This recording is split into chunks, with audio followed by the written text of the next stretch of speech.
आपका न्यूज 18 जम्मू कश्मीर लद्दाख हिमाचल में। मैं हूं विशाल और आप देख रहे हैं न्यूज एट 9। वजीर दिफा राजनाथ सिंह का सियाचिन दौरा। लेह हवाई अड्डे पहुंचे राजनाथ सिंह, फौजी एहलकारों से करेंगे मुलाकात। इस वक्त की अहम खबर आपको दे रहे हैं। वजीर आजम राजनाथ सिंह इस वक्त सियाचिन के दौरे पर हैं और वो लेह पहुंच चुके हैं। लेह हवाई अड्डे पर वो पहुंच चुके हैं। राजनाथ सिंह वजीर दिफा फौजी एहलकारों से मुलाकात करेंगे। राजनाथ सिंह ने दार्जिलिंग में अपने खिताब में पीओ के बारे में बड़ा बयान दिया है। उन्होंने कहा कि पीओ के हमारा था, हमारा है और हमारा रहेगा। उन्होंने मजीद कहा कि हिंदुस्तान की तरक्की देखकर पीओके में रहने वाले लोग भारत के साथ रहने की मांग करेंगे। इस वक्त की अहम खबर आपको दे रहे हैं। राजनाथ सिंह ने जो बयान दिया है और उससे पहले आपको बताया कि राजनाथ सिंह जो वजीर दिफा हैं वो पहुंच चुके हैं लेह। वजीर दिफा राजनाथ सिंह यानी डिफेंस मिनिस्टर राजनाथ सिंह का ये सियाचिन का दौरा है। लेह हवाई अड्डे पर पहुंचे राजनाथ सिंह फौजी एहलकारों से मुलाकात करेंगे।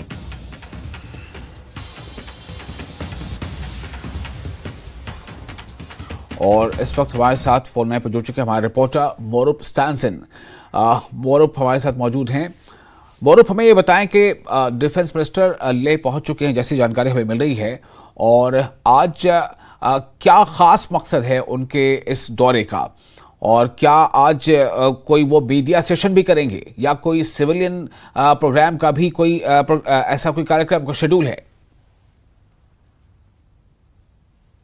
जी हाँ विशाल, मैं आपको थोड़ा इसमें दुरुस्त करना चाहूँगा। जो आपने बताया ले एयरपोर्ट पे नहीं जी, थॉइस नुब्रा में जो एयरपोर्ट है वहाँ लैंड हो चुका है कुछ मिनट पहले। तो उसके बाद सीधा वो सियाचिन के लिए रवाना होंगे। तो आपको बता दूं कि राजनाथ सिंह का पहले जो होली जिस दिन होली था वहाँ पर सियाचिन ग्लेशियर पे जाके जवानों के साथ होली मनाने का प्रोग्राम था, लेकिन मौसम ख़राब होने की वजह से वो लेह तक ही पहुँच पाया और लेह में होली मना के वो वापस चला गया। तो इस बार दोबारा वो सैनिकों से मिलने के लिए आज प्रोग्राम रखा है और हमें पता चला कुछ मिनट पहले वो थॉइस एयरपोर्ट लैंड हो चुका है। तो उसके बाद वो सियाचिन ग्लेशियर जाएंगे, जवानों के साथ इंट्रोडक्शन करेंगे।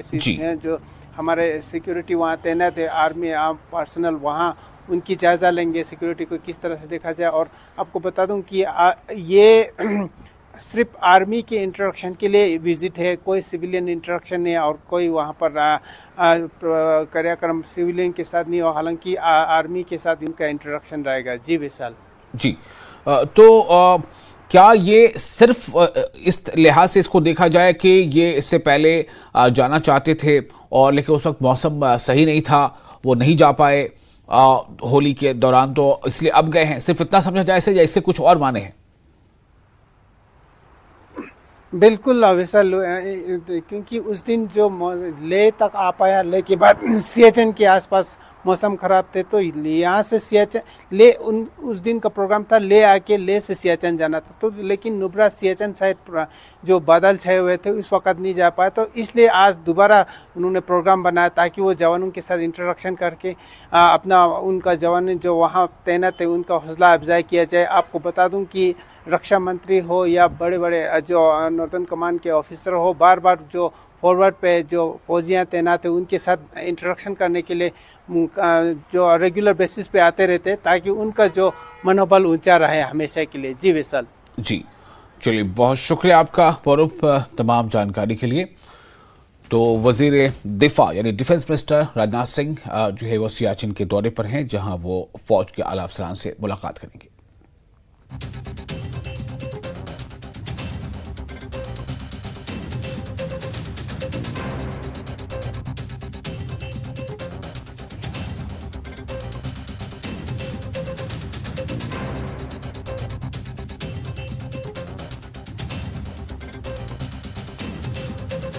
तो और जो खबर एक और अहम है वो है राजनाथ सिंह ने दार्जिलिंग में अपने खिताब में पीओके के बारे में बड़ा बयान दिया है। उन्होंने कहा है कि पीओके हमारा था, हमारा है और हमारा रहेगा। वज़ीर दिफा का ये बयान काफ़ी अहम माना जा रहा है, काफ़ी अहम तस्वुर किया जा रहा है। हालांकि उन्होंने इससे पहले भी कई बार इस तरह की बातें की हैं। उन्होंने मजीद कहा है कि हिंदुस्तान की तरक्की देखकर पीओके में रहने वाले लोग भारत के साथ रहने की मांग करेंगे।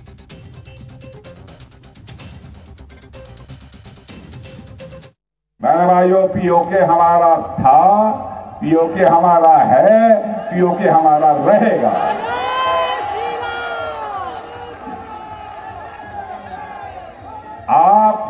आप चिंता मत करो, भारत की ताकत बढ़ रही है।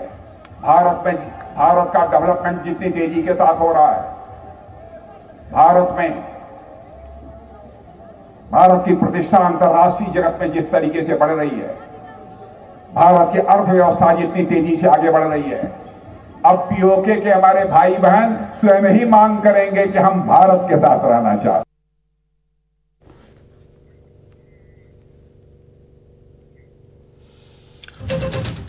और एक और अहम खबर श्रीनगर के मदफाती इलाके से बड़ी खबर है, जहां गौरीपुरा सुजेट में एनआईए का छापा पड़ा है।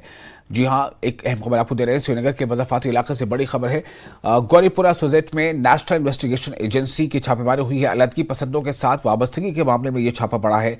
एनआईए की टीम के हमरा पुलिस और सीआरपीएफ भी शामिल रही।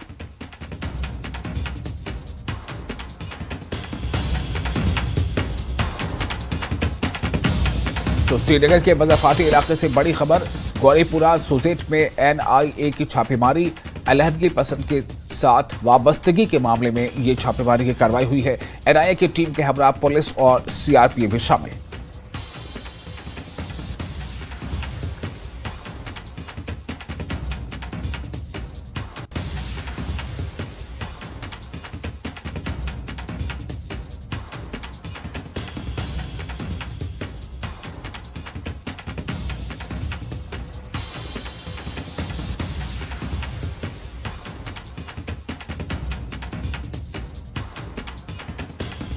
और हमारे रिपोर्टर मुनीर इस वक्त जुड़ चुके हैं हमारे साथ ज्यादा जानकारी के साथ। मुनीर, क्या जानकारी मिल पा रही है? ये छापेमारी कहां हुई, किस मामले को लेकर हुई और क्या छापेमारी अभी जारी है?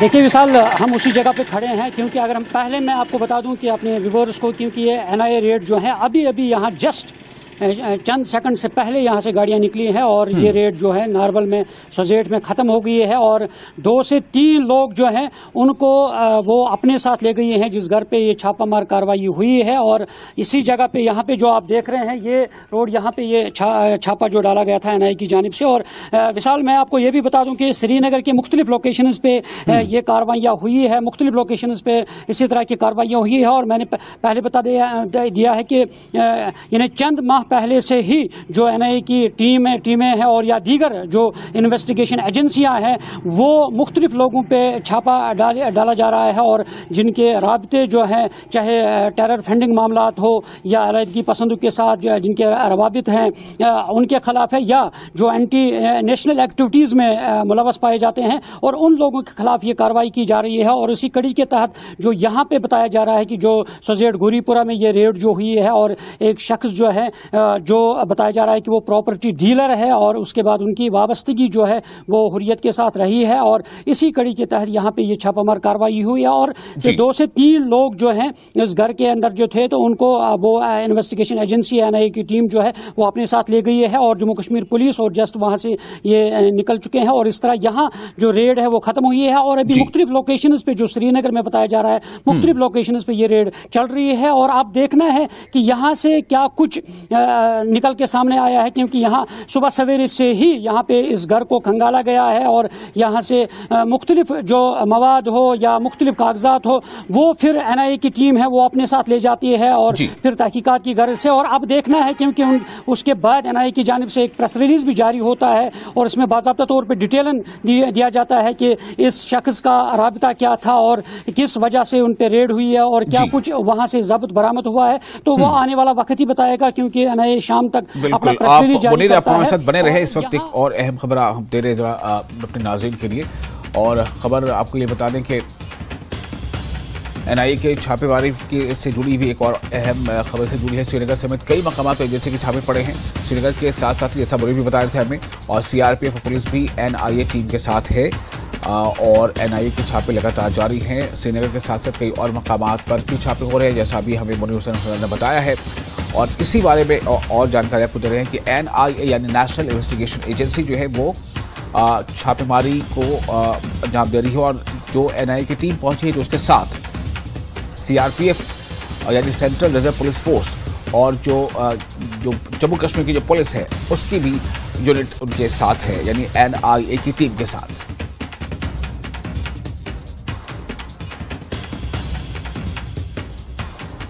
और रईस हमारे साथ जुड़ चुके हैं श्रीनगर से ज्यादा जानकारी के साथ। रईस, आप हमें बताएं कि और आपको कहां इत्तलात मिल रही है इस छापेमारी के हवाले से?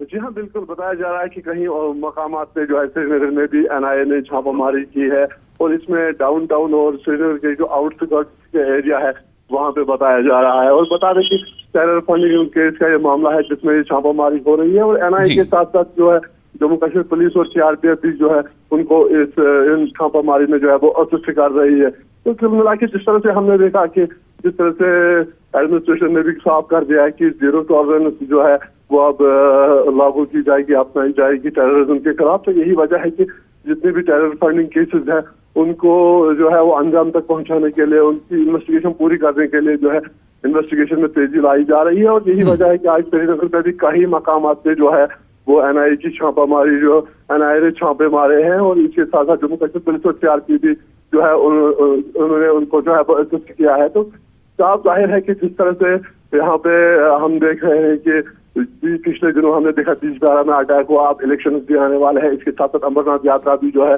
वो आने इसके बाद होनी है। तो कुल मिला के ये साफ किया जा रहा है कि जो सुरक्षा के इंतजाम है उनमें कोई चूक ना हो और जो जितने भी लोग टेरर फंडिंग केस में इन्वॉल्व है उनके खिलाफ जो है वो इन्वेस्टिगेशन पूरी हो ताकि उन्हें जो है वो कानून के तहत जो है वो सजा दी जाए। तो यही वजह है कि हम लगातार देख पा रहे हैं कि श्रीनगर में आज सुबह सवेरे जो है वो कई मकाम एनआईए ने छापे रेड डाली है ताकि जो एविडेंसेस है वो कलेक्ट कर सके और साथ ही साथ ये साफ कर सके कि जो भी लोग इस टेरर फंडिंग केसेस में इन्वॉल्व है उनको बख्शा नहीं जाएगा। जी चलिए, बहुत अच्छी बात है। मुनीर हमें इस बारे में और ज्यादा जानकारी दे रहे थे। मुनीर, आपके पास और कुछ इनपुट हो इस बारे में तो बताएं। देखिए विशाल, जैसा हम कहते हैं कि ये जो कार्रवाइयाँ हुई है क्योंकि इलेक्शन भी आने वाला है और उसमें यही कह सकते हैं कि जो पार्लिमानी इंतखाबात होने जा रहे हैं खासतौर पर बारामूला पार्लिमानी नशस्त में, क्योंकि ये इलाका जो है बीरवा और ये बीरवा कॉन्स्टिट्यूंसी के साथ आता है और बडगाम और ये सारा बारामूला कॉन्स्टिट्यूंसी के साथ इस नई हदबंदी में है और इसलिए ये हसास इलाका भी रहा है। और इस गर्ज से ये हम कह सकते हैं क्योंकि इलेक्शन को लेकर इस तरह की कार्रवाई हुई है ताकि क्योंकि इससे पहले भी कुछ अटैक्स हुए हैं जो बिजबिहारा में हुई है और इसलिए सिक्योरिटी की जो एजेंसियां हैं वो अलर्ट हुए हैं ताकि जो खुश असलूबी के साथ जो इंतखाबात हैं वो हो सकें और इसी कड़ी के तहत ये कार्रवाइयाँ हैं ताकि कोई खुशगवार माहौल पेश ना आ सके, कोई वाक़ा पेश ना आ सके ताकि एक अच्छे और खुशगवार माहौल में जो इलेक्शन है वो अपनी पाई तकमील तक पहुँच पाए। जी विशाल। रईस और मुनीर, बहुत शुक्रिया आप दोनों का इस खबर पर और ज़्यादा जानकारी शेयर करने के लिए। तो इस वक्त ये अहम खबर आपको दे रहे थे कि इस तरह से एनआईए यानी नेशनल इन्वेस्टिगेशन एजेंसी की छापेमारी जारी है और श्रीनगर के साथ साथ कुछ और मकामात पर छापेमारी हो रही है। और इसी के साथ फिलहाल यहाँ पर लेते हैं एक और छोटा सा ब्रेक, जल्द हाजिर होगी।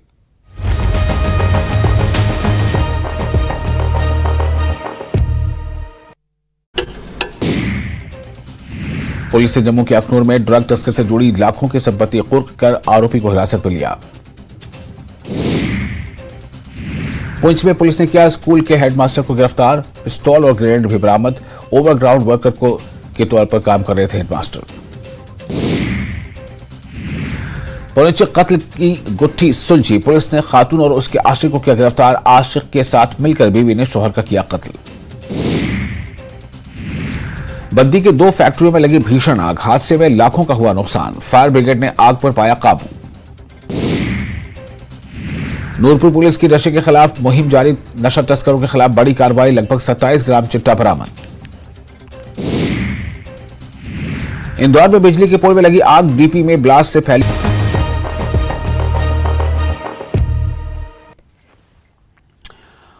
ब्रेक के बाद एक बार फिर आपका स्वागत है। दूसरे मरहले की तशहीरी मुहिम शबाब पर है। 26 अप्रैल को जम्मू रियासी लोकसभा सीट पर वोट डाले जाएंगे, लिहाजा सियासी जमातें ज्यादा से ज्यादा वोटरों तक पहुंचने की कोशिश कर रही हैं। आज जम्मू में बीजेपी उम्मीदवार जुगल किशोर शर्मा का रोड शो है। डॉक्टर जितेंद्र सिंह भी जुगल किशोर शर्मा के लिए रोड शो करने वाले हैं। उधर कुलगाम में नेशनल कॉन्फ्रेंस के नायब सदर उमर अब्दुल्ला पार्टी कारकुनान से खिताब करेंगे, जबकि कांग्रेस की आज मीटिंग है। मीटिंग की सदारत जम्मू कश्मीर AICC इंचार्ज भरत सिंह सोलंकी करेंगे। मीटिंग में इंतखाबात की हिकमत अमली पर गौर ख्वास किया जा सकता है।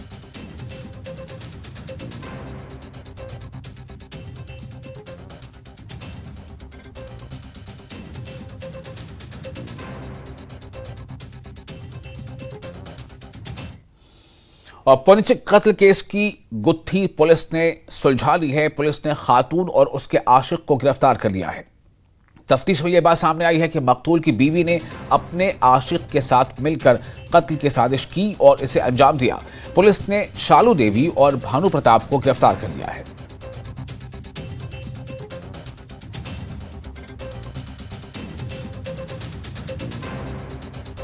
सात अप्रैल को पुलिस स्टेशन दुमाना में एक PCR जम्मू से एक इंफॉर्मेशन आती है कि एक डेड बॉडी गांधीनगर हॉस्पिटल में पड़ी हुई है और उसके साथ एक लेडी भी जो है वो इंजर्ड हुई है।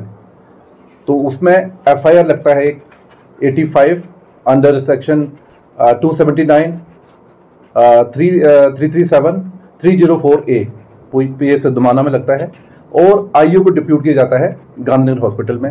IU जब वहां पे पहुंचता है तो जो इंजर्ड लेडी इसमें है उसका नाम शालू देवी है। उसके स्टेटमेंट रिकॉर्ड किए जाते हैं।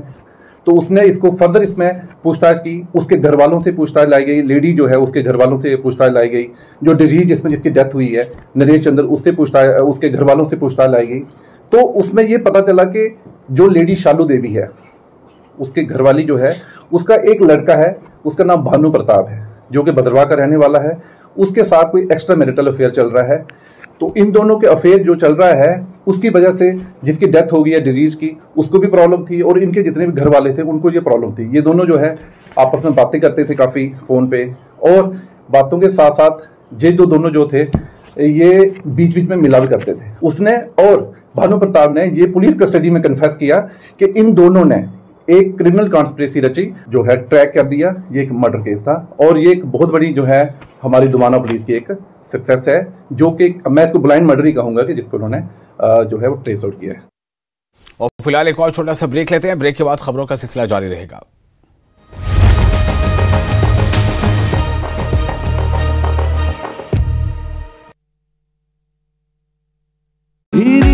से लगी आग, भंवर कुआं थाना क्षेत्र की घटना। सागर में चट्टान तोड़ने के दौरान हादसा, डायनामाइट ब्लास्ट में 2 मजदूर घायल। कुएं की चट्टान तोड़ने के दौरान आए चपेट में मजदूर, अस्पताल में कराया गया भर्ती। खंडवा में ट्रक ने बाइक सवार को मारी टक्कर, हादसे में बाइक सवार की मौत, मौके पर पहुंची। ब्रेक के बाद एक बार फिर आपका स्वागत है। एक अहम पेशरफ्त में बारामूला कस्बा, जो कभी दहशतगर्दी और पथराव का गढ़ हुआ करता था, उसको फिल्म के सेट में तब्दील कर दिया गया है। इमरान हाशमी की बॉलीवुड फिल्म हिंदी की शूटिंग इस वक्त ओल्ड टाउन बारामूला में जारी है। फिल्म शूटिंग से खित्ते में जोश और उम्मीद की नई लहर दौड़ गई है। यह फिल्म एक साबिक मिलिटेंट की कहानी बयां करती है, जो अपने आबाई शहर वापस आता है और अमन और मफाहमत के लिए काम करता है। फिल्म के हिदायतकार ने शहर के तशद्दुद से अमन तक सफर को दिखाने के लिए बारामूला को बुनियादी मकाम के तौर पर मुंतखब किया है। फिल्म की शूटिंग ने मकामी लोगों में जोश व खरोश को बढ़ा दिया है, जो अपने शहर को बड़े पर्दे पर दिखाए जाने के लिए बेताब हैं। बहुत से लोगों को फिल्म में एक्स्ट्रा के तौर पर भी कास्ट किया गया है। मैं बहुत खुश हूँ, फिल्म शूटिंग वाले यहाँ आए हैं, हमें भी रोज़गार मिला है, बहुत सारे कश्मीरियों को रोज़गार यहाँ मिला है। इसी तरह अगर हुकूमत चाहे तो इंडस्ट्रियाँ यहाँ खुलाएँ तो बहुत सारे लोगों को रोज़गार मिलेगा, क्योंकि बहुत सारे कश्मीरी नौजवान बेकार है कि जो बाहर से मजदूर आते हैं वही काम करते हैं, जो कश्मीरी है वो बैठे रहते हैं, उनको काम नहीं मिलता है। अगर इंडस्ट्री गवर्नमेंट खुलाएंगे इधर या फिल्मिस्तान का कोई शाख भी खुलाएगा तो रोज़गार बहुत सारे लोगों को यहाँ मिल सकता है। जी, आपका नाम जानना चाहेंगे और ये जानना चाहेंगे कि कितना अच्छा लगा आपको और कहाँ से आए हैं आप? सर, मेरा नाम गयासुद्दीन शेख है, मैं थिएटर आर्टिस्ट काम करता हूं और जो फिल्म पॉलिसी जम्मू कश्मीर में राइज हुई है, चालू किया है गवर्नमेंट ऑफ इंडिया ने, इनिशिएटिव लिया है, तो इससे हमें बहुत फ़ायदा हुआ है।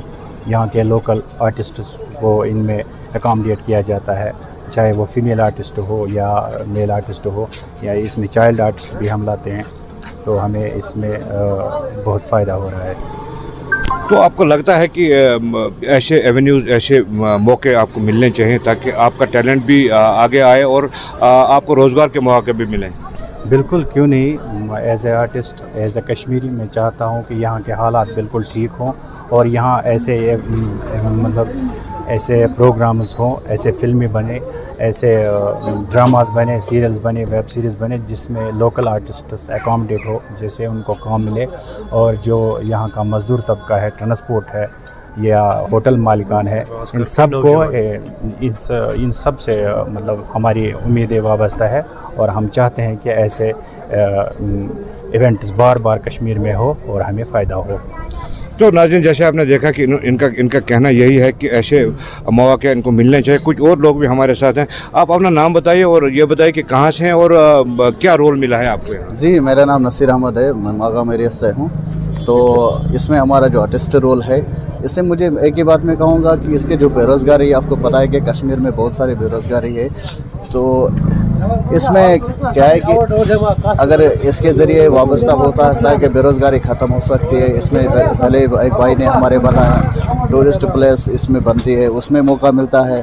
वाकई होटल मालिकान जो है, ट्रांसपोर्टर है, तो होटल मालिकान जो है, ट्रांसपोर्टर है, यूथ से पढ़े लिखे लोग हैं, बेरोज़गारी है, तो अगर इसमें वो आते हैं, अपना आर्ट दिखाते हैं, अपने हुनर दिखाते हैं, अच्छा मौका मिल सकता है कश्मीर को। तो नाज़रीन, जैसे आपने देखा कि इनका भी यही कहना था कि इनको मौका अगर फराहम किया जाएगा, टैलेंट की कमी नहीं है कश्मीर में। इनको चूँकि इस फिल्म में काम मिला है, हालांकि छोटा मोटा ही काम मिला है, लेकिन शुरुआत तो कहीं से हुई है। ये चाहते हैं कि ऐसे मौके इनको और फराहम होने चाहिए। एक तरफ से चूँकि बेरोज़गारी भी ख़त्म हो जाएगी और जो पढ़े लिखे नौजवान हैं उनको भी रोज़गार के वसाइल फराहम होंगे। न्यूज़ 18 जम्मू कश्मीर के लिए बारामूला से मैं सज्जाद हुसैन। और इस वक्त अहम खबर आपको दे रहे हैं। जम्मू श्रीनगर कौमी शाहराह पर लैंडस्लाइड हुई है, शाहराह पर सफर न करने की हिदायत जारी की गई है। जम्मू श्रीनगर जो कौमी शाहराह है वहां पर लैंडस्लाइडिंग हुई है और इसलिए उस शाहराह पर अभी सफ़र करने की हिदायत नहीं दी गई है, बल्कि सफ़र न करने की हिदायत की है। TCU से तसदीक के बगैर किसी भी सफ़र से पहले, यानी कि कहा यह जा रहा है, मशवरा ये दिया जा रहा है, हिदायत ये जारी की जा रही है कि आप सफ़र से पहले जो ट्रैफिक कंट्रोल यूनिट है उससे रब्ता कर लें और उसके बाद ही फिर सफ़र का इरादा करें। चूँकि भारी लैंडस्लाइडिंग हो रही है और इसको लेकर अभी जो ट्रैफिक है वो रोक दी गई है। जम्मू श्रीनगर कौमी शाहराह पर लैंडस्लाइड, शाहराह पर सफ़र न करने की हिदायत, TCU से तस्दीक के बगैर सफ़र न करने की सलाह।